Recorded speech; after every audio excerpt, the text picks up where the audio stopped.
Hey there, everybody. Matt Carter here. And Jessica Carter from CarterMatt.com. This video is a discussion about The Expanse Season 1, Episode 9, entitled Critical Mass, aka what our brains were like after watching this the first time around. We got some stuff, but we posted a video earlier for the sake of full disclosure, and then after we thought about it, after we kind of reflected, we were like, wow, there's some stuff we kind of didn't really have figured out altogether well. Yeah, and we both went back and rewatched it again, and a lot more clicked in for us. So we wanted to come back and have a proper discussion with everyone. Yeah. Now that we are less lost, we think. Yeah. And and just go over some stuff in a different way. Well, and that's the great thing about this. Unlike Julie, there are possibilities for second chances here with us. Julie is getting no second chances at all. But No. Before we break anything further down, if you like this video, give us a like, subscribe, and hit the notification bell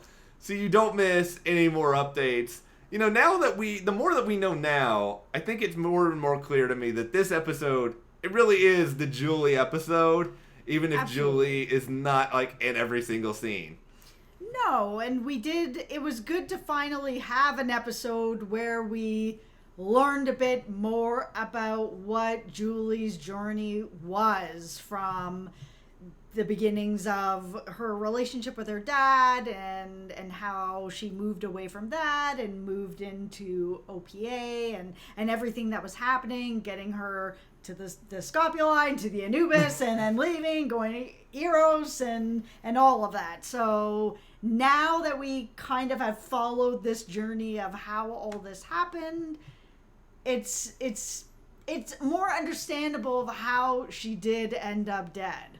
Yeah, and I mean, it's a chain of events, and I mean, in a lot of ways, a lot of people have a rebellious period in their lives. Of course, and absolutely. It's something that I think a lot of people can understand and relate to, but it's one thing to be rebellious against, your parents when they're being okay, you need to, not go out past 1 a.m. in the morning on the weekends, versus, okay, I'm your parent, I know what's best, I am developing a bioweapon that could cause all sorts of mass murder. Those are very, very different things.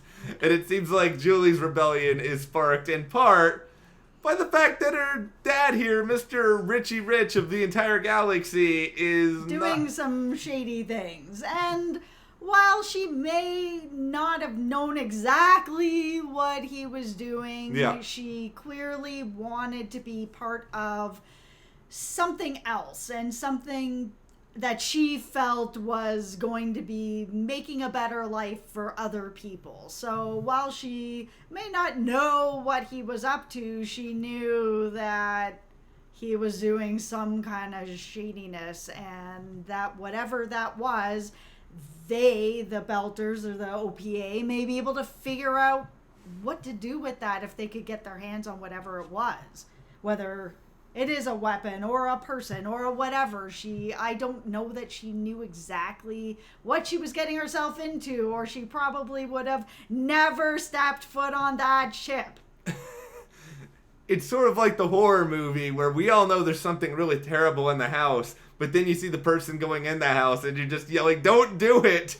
It's gonna end badly. And it did. It did end very badly for Julie, but I think she probably wanted to find people that she related to more. She understood more. That's why you even have this scene in this episode where it's sort of talking about how she is one of the OPA, even though she's not, a Belter. Yeah. She finds her group. She's able to sort of get in good with them. And then we see basically her go on this mission aboard the Scopuli. And they're on a quest for answers.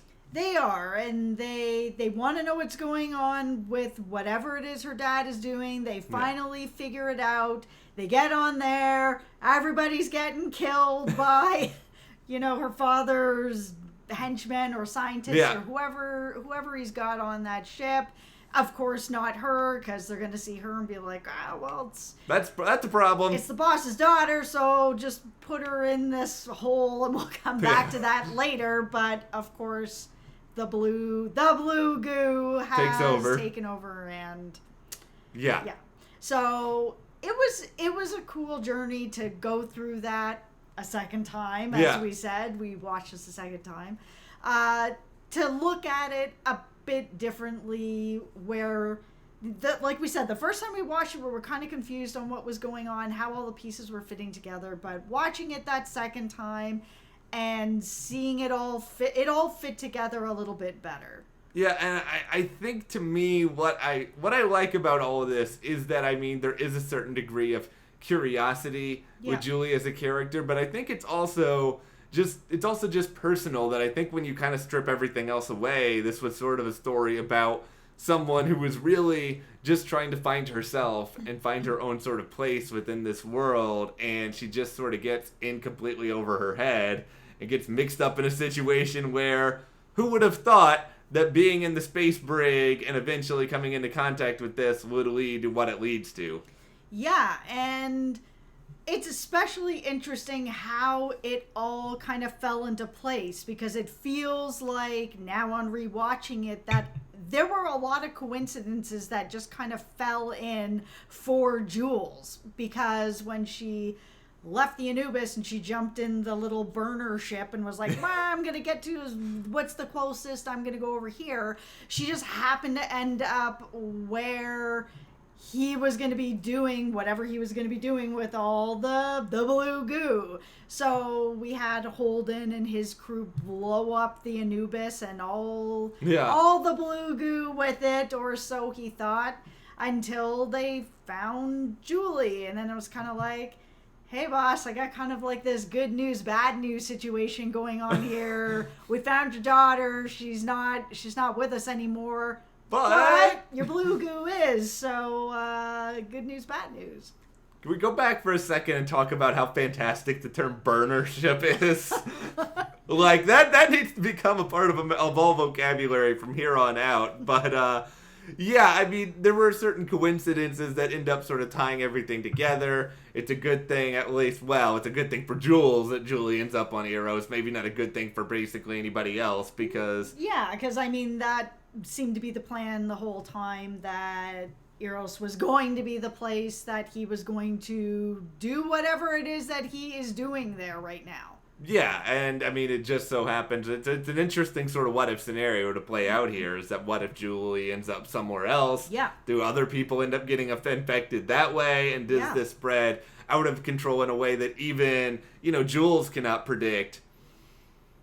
But because of the mechanism, the way in which things happen, we're now in this position where it just so happens Jules and its stooges, if you will, now have the ability to sort of do a part of their original plan, which is, all right, let's turn some people on Eros into guinea pigs, throw them in this spot, give them some blue goo poisoning, if you will. Yeah, and then radiate them, since this blue goo does seem to react to light or radiation of some sort. I mean, Julie was dealing with even just the lights in her room that were reacting to this thing. So this large dose of radiation that's come out to all these people, I would assume is just going to grow this to an even bigger problem than it already is.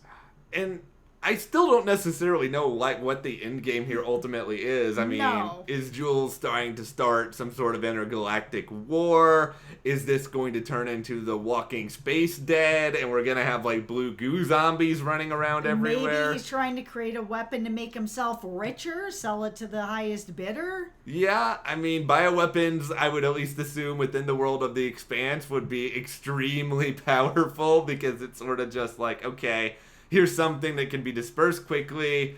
And in a small place that's not going to spread to other places. I mean, you've got these rocks and space stations that are just fully populated, so it's not going to go anywhere else. Yeah, you send that the series, those people are probably screwed. Yeah. Like, where else are they going to go? It's not like they have a built-in immunity to it, and are the scientists going to have a chance to figure out a cure if you make this powerful enough? And just judging from whatever resources Jules has, he was probably able to develop this to make it pretty powerful from the moment it started to sort of get out there within the world. Now, there's this other part that I want to talk about that somebody mentioned in the comments of the video that is now deleted. It is the burner video. The burner video. But it was a really interesting comment that I wanted us to give our take on. And they asked, what did we think about the idea, or with Julie seeing a vision of Miller coming into the room with the bird right before she died. Yeah. And I thought it was kind of an interesting visual, or just the idea of that even though Julie didn't know Miller and Miller didn't know Julie, that there was a connection between them, that they almost like they needed each other to save each other. And while Miller's not able to save Julie's body, she's dead, and now is being used for who knows what kind of bio-warfare. Yeah. He still may be able to save what would have been her soul, which is, the idea of what she was standing behind and what she was working towards, and that he may be able to save that part of her, just like she was being able to save him, and that whole talk that he was having with himself while he was riding the tube, and like talking about how he just didn't know how he got to where he was anymore, and that he used to be good at being a detective, and now like what happened to him, and he decided to take this journey to try this, what I think of a self-discovery, and that Julie in many ways was saving him from him losing himself, and he's now in a way going to be saving her from losing herself. That's the way that I sort of saw that coming, since they had never met. So part of what you said there just blew my mind, and it was the idea that Julie was saving saving Miller just as much as Miller was trying to save Julie, and like that is so freaking true. I mean, it's mostly just, I think, this idea that here is this guy who I think was probably drifting along in series looking for some sort of actual purpose. And I think this case gave him a sense of purpose and discovery that he hadn't quite had before. And I think even now with Julie gone, he knows what the stakes are, obviously. Yeah. And I think he's going to be driven, and he's going to realize, I wasn't losing my mind at all of this. I wasn't just, fired because I was being an idiot. Like, I was right to be chasing this, and now I'm going to be empowered, of course, provided that I don't die from the fact that I just got poisoned alongside Holden at the end of the episode. Yeah, now I'm not thinking, but this is the Expanse, so who knows if these two are going to end up dead. I would like to think they won't, but Shed, why you got to bring up Shed again? It's just this show holds nothing back. It is completely fearless. I would not be shocked if they ended up dead. I hope they won't, but they're in a pretty bad spot. Radiation at deadly levels. What's going to happen? Yeah, I feel like it's going to be one of these sort of situations where you just see them like slowly wither away throughout this episode. I mean, maybe someone with more medical qualifications than Shed will be able to figure out some sort of proper cure for them over time. I think the best thing that can be done is you sit those two down, don't have them use a lot of energy, just try to keep them as calm and collected as possible. Yeah. And then, guess who gets to save the day? Amos and Naomi. Yeah, I'm sure Amos is going to have some sort of cure for deadly radiation. Hey, Amos can go talk to some people. He can go use these social skills that he doesn't always have and find a way in order to do that. I mean, there's some shady people around Eros. Maybe there's a shady doctor. He knows how to talk to shady people. He made that clear. It's true. And we do have scientists right now that are on there that are injecting people with blue stuff, so they may know something about how to reverse the effects. They may. And maybe this is where Amos is. This is where he shines, and slamming these guys against the wall and threatening them. So this is my prediction for an episode that everyone already knows the answer to, except us. Thank you very much for that. But I like this storyline so much more now that all of it's obviously starting to line up a little bit. But even still, I really like the Christian stuff too, just because it's really kind of giving us a good sense as to how Earth is not anywhere near as innocent in any of this as they probably at least wanted to pretend, especially the stealth ship technology. Try to say that 3 times in a row. Yeah, and I feel like she probably knew that Earth is not innocent. I mean, she lives there, and she is certainly not innocent. But I almost wonder if it's more of a... Because they've said that she's basically like a stone's throw away from being in charge of everything. So the fact that she does not know that this is happening on her own planet and she has so much power and she didn't know, I feel like it's a little bit personal for her, that it's okay, this is right under my own nose. Yeah. I'm supposed to be in the know of everything and have my hands in all these pies, but there are secret stealth ships being made on Earth and I don't know about it. But the Martian ambassador seemed to know about it, and Fred knows about it, but I don't know about it. Yeah, I think that's probably true. I think she's probably also just getting more and more paranoid that everyone around her may know something, and that's making it harder. That's ultimately, I think, why she's like trying to send away people she cares about now, because it's just sort of like, something could happen to me the more that I dig into this. Yep. It is one of those secrets that I feel like people would probably want to kill for at this point, especially the idea that ships that could be potentially deploying this down the road. I mean, it's kind of got to be what some of these stealth ships eventually could be for, right? If you're trying to disperse bioweapons. Yeah, I would assume so. And if this is all connected in that very way, then you probably want to get to the source of whoever's doing this, but then... It's not the UN. It's a private sort of organization. Yeah, the thing that I'm having the hardest time wrapping my head around is, what is the end game of this? Yeah. Does Jules just want, like, mass destruction of everything? Is he trying to earn cash from it, from either Earth or Mars or someone else? Like, does he just want to wipe everyone out and just have his own planet where he doesn't have to deal with anybody anymore? Like, what is it that he's trying to do? And I'm hoping that we'll get some answers. If not, in the finale, we've only got one left. Or maybe this will just continue into next season, which is my hope. Because there's so much around this, and it is built for so many episodes, that I really don't want it to be wrapped up in one episode. It feels like it needs more. Well, I'll put a crazy theory out there. All right. Just for the heck of it. All right, so what if Jules is thinking, you know what?